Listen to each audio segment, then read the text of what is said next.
El pas de la Dana va deixar també empremta la nostra cultura musical. Més de 10.000 músics van perdre els instruments i auditoris, com els de Paiporta, Algemesí o Massanassa, entre d'altres, van quedar arrasats.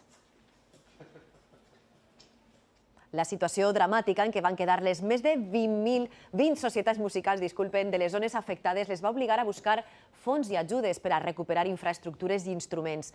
L'esforç i la solidaritat han fet possible passar la pàgina d'aquella partitura bruta de sang. Un riu d'esperança s'obri pas entre les societats musicals afectades per la Dana.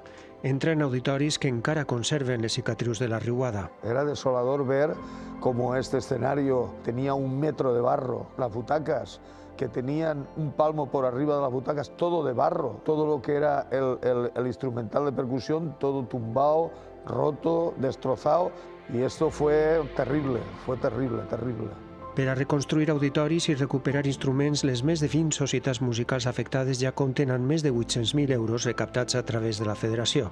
Jo pensava, si arrepleguem 200.000 euros, jo ja supercontenta. I clar, ja portem 810.000, això ja està repartit. Una recaptació aconseguida gràcies a la intervenció de Santa Cecília i molt de treball. Hem estat en el Teatro Real fent el concert dels Stradivarius, va estar Dudamel. Hem fet concerts en Rosalén, en Loquillo, de flamenco, de rock, heavy, vull dir, hem fet de tot. Més de 10.000 músics i 4.000 alumnes recuperen la música i la il·lusió. I lo que des de luego no podíem permetre és que se perguera una generació de músics. Entusiasmados, como si volviéramos a nacer y con más fuerza todavía.